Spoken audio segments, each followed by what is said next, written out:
ක්‍රිස්තුස් වහන්සේගේ ප්‍රේමණීය සහෝදර සහෝදරවරුනි, මේ ආත්මික ගමන නැමැති ඒ YouTube channel එක අද දවසේදී ස්වාමීන් වහන්සේ අපි වාර කරමු.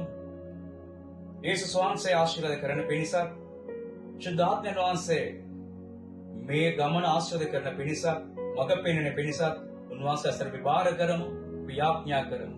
සර්ව බලධාරී ජීවමාන දෙවි පියාණන් වහන්සේ, අද දවස ඔබට අපි වාර කරනවා ස්වාමිනේ, විශේෂයෙන්ම මේ YouTube channel එක ඔබ වහන්සේ ආශිර්වාද කරමින් මේ ආත්මික ගමන නැමැති මේ සේවය ඔබ වහන්සේ මඟ පෙන්වමින් බොහෝ කිතුරුවන්ගේ ආත්මික ගමන ඔබ වහන්සේ ආශිර්වාද කරන්න. ආත්මිකයන් ලෙස ආත්මිකව මේ ගමන යන්න සුදාත්ම ඔබ වහන්සේ මඟ පෙන්වන්න. මේ සියල්ල ඔබ ඇසර බාර කරගෙන ජීවමාන යේසුස් වහන්සේගේ නාමයෙන් යාඥා කරන දෙවි පියාණනේ. ආමෙන්.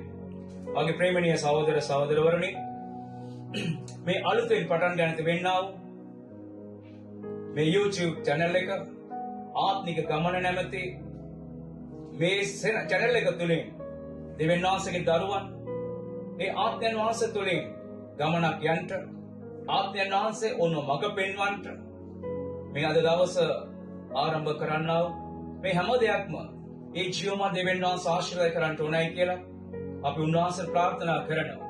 පළමුවෙන් වාගේ ප්‍රේමණීය සහෝදර සහෝදරවරුනි, ආත්මික ගමන, ඒ ආත්මික ගමන අප ජයග්‍රහණය කරන්න ඕන. ඒ ආත්මික ගමන අපිට ඒ සතුටදායකව අවසන් කරගන්නටත්, ඒ වගේම ජයග්‍රහී ආත්මික ගමනක් වෙන්න ඕනේ නම් අනිවාර්යෙන්ම ඒ නමේ අර්ථය ඇටියෙන්ම ආත්මික ගමන, ඒ කියන්නේ ආත්මයන් වහන්සේ විසින් ඒ ගමන අපිව මඟ පෙන්වන්න ඕනේ. ඒ ආත්මයන් වහන්සේ විසින් අපව ගෙන යන්න ඕනේ.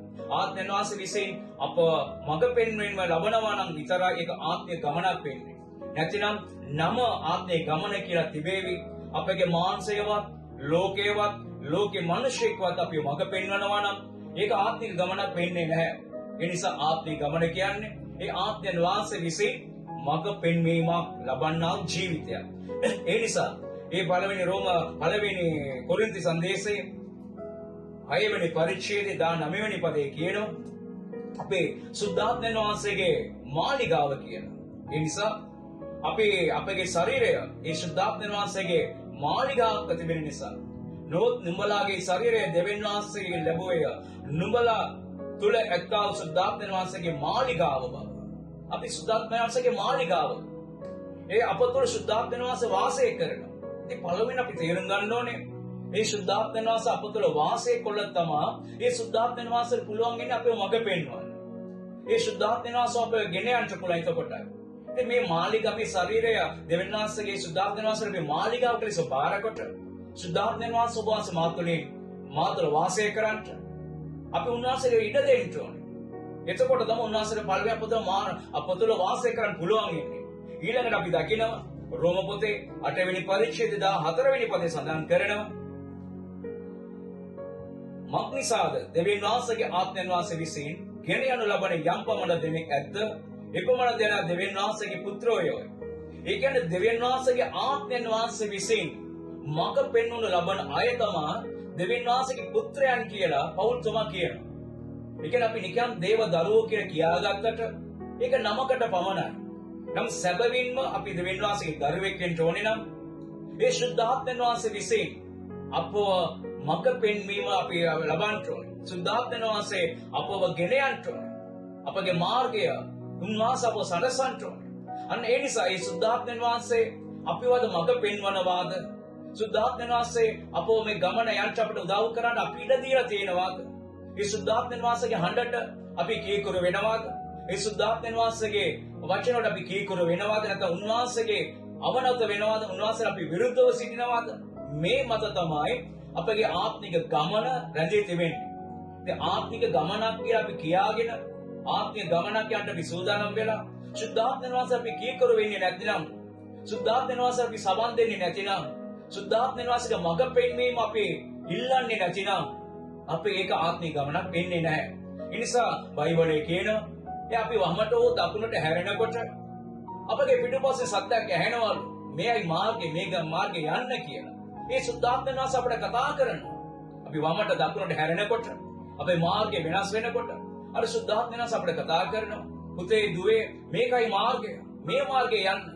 මේක මේ දකුණට වමට හැරෙනකොට ඒක වැරදි කියන එක ආත්මනස පෙන්නනවා. ඉතින් ඒක දැනගන්න ඕනේ නම් ඉතින් සුද්ධාත්මන සපතල වාසය කරන්න ඕනේ. මේ ආත්මන සපතල වාසය කළා තමයි උන්වහන්සේගේ හඬ උන්වහන්සේගේ ඒ සීම් සත්‍යයට ඇසෙන්නේ. ඇසුනට මදි ඊළඟට අපි ආත්මනස කීකර වෙන්න ඕනේ. මේ හඬට අපි අවනත වෙන්න ඕනේ. උන්වහන්සේ ඉඩ දෙන්න ඕනේ. ඒතකොට ආත්මනස අප මඟ පෙන්වනවා. ඒ ආත්මනස විසින් අපි මඟ පෙන්වන්න ලැබුවොත් තමයි අපගේ ඒ ගමන ආත්මීය ගමනක් වෙන්නේ. එතකොට තමයි ඒක අපිට ජයග්‍රහණයක් ලැබෙන්නේ. ඒ වගේ අපි මතක තබා ගන්න ඕනේ මේ ආත්මික ජීවිතය, මේ ආත්මික ගමන බාධා කරන්නේ යක්ෂයා නෙමෙයි. යක්ෂයාට වැඩිය ලොකු බලපෑමක් අපිට ඇති කරන්නේ අපගේ මාංශය. අපගේ මානසික දේවල් තමයි මේ ආත්මික ගමනට තිබෙනා ලොකුම බාධා. අපි බොහෝ දෙනෙකෝ යක්ෂයාට තරවට කරන, යක්ෂයාට විරුද්ධව කතා කරනවා, යක්ෂයාගේ බාධා කළා කියලා අපි කියනවා. නමුත් අපි බොහෝ දෙනෙකෝ හිතන්නේ නැහැ මගේ ආත්මික ජීවිතයේ ආත්මික ගමනට ලොකුම බාධාව මාගේ මාංශයයි කියලා. මේ මානසික තෘෂ්ණාවන් තමයි අපට ලොකුම බාධාව. ඒ නිසා මේ මානසික තෘෂ්ණාව අපි ජයගත්තොත් මේ ආත්මික ගමන අපිට කිසිම බාධාවකින් තොරව ගමන් කරන්න පුළුවන් වෙයි. හේතුව වචනේ කියනවා අපගේ මාංශය ඒ ගලාති පොතේ 5 වෙනි පරිච්ඡේදය 7 වෙනි පදයේ කියන පෞල්තුමා මාංශයද මක්නිසාද මාංශය ආත්මයන් වහන්සේට විරුද්ධව අපගේ මාංශය තමයි ආත්මික ගමනට බාධාව. ඒ ශුද්ධාත්මයන් වහන්සේගේ මඟ පෙන්වන විශාලම බාධාව අපගේ මාංශය. ඒ මානසික තෘෂ්ණාවන්. ඒ නිසා අපි මතක තබා ගන්න ඕනේ අපගේ ආත්මික ගමන ජයග්‍රහණය වෙන්න ඕනේ නම් හැමදාම ආත්මයන් වහන්සේත් එක්ක අපි ගමනක් යන්න ඕනේ නම් ඒ ගමන ස්වර්ගයෙන් අවසන් වෙන්න ඕනේ නම් මේ පොළවේදී අපගේ මානසික තෘෂ්ණාවන් වලට මාංශයට අපි ඉඩ නොදී අපි සම්පූර්ණ ජය ගන්න ඕනේ. ඒ ගමන යන්න ඕනේ. අනේ නිසා මගේ ප්‍රේමණීය සහෝදර සහෝදරවරුනි අපගේ ලොකුම සතුරා අපගේ මාංශය. අපගේ මාංශයේ තියෙන තෘෂ්ණාවන්. ඉතින් මේක අපි මතක තබාගෙන මේ මානසික තෘෂ්ණාවන් ඉඩ නොදී මාංශයේ කියන දේ වලට අපි කීකරු නොවි ආත්මනාසර පමණක් අපි කීකරු වෙනවා නම් එතකොට අපේ ආත්මික ගමනක් යන්න පුළුවන්. අපේ ජීවිත ආත්මික ගමනක් වේවි. ඒ නිසා මාගේ ප්‍රේමණීය සහෝදර සහෝදරවරුනි මාංශයේ සිටින්න දෙවියන් වහන්සේ සතුටු කර නොහැකි කියා පෞල්තුමා රෝම 8:8 කියනවා. අපි මාංශයට ඉඩ දෙනවා නම් දෙවියන් වහන්සේ සතුටුමත් කරන්න බැරිලු. මාංශය දෙවියන් වහන්සේට සතුරේ විරුද්ධව ආත්මික ගමන බාධා කරනවා. ඒ නිසා ආත්මයන් වහන්සේ අපි කීකරු වෙමු. ආත්මයන් වහන්සේ අපි සවන් දෙමු. අපගේ ශරීරය ආත්මයන් වහන්සේගේ මාලිගාවක් කොට මුළු හදවතෙන් බාර දීලා හැම දෙයකින් උන්වහන්සේ කීකරු වෙමු. අපගේ මාංශය මානසික තෘෂ්ණාව ඒවට ඉඩ නොදී සුද්ධාත්මයන් වහන්සේගේ බලයෙන් රෝම 8:13 සඳහන් කරන ආකාරයෙන් මානසික ක්‍රියාවන් සුද්ධාත්මයන් වහන්සේගේ බලයෙන් අපි විනාශ කරගෙන සුද්ධාත්මයන් වහන්සේගේ බලයෙන් මේ ගමන යනවා නම් අනිවාර්යයෙන් අපිට මේ ගමන ජයග්‍රහණීමත් වේවි. මේක නිකන් channel එකක් පමණක් නෙවෙයි.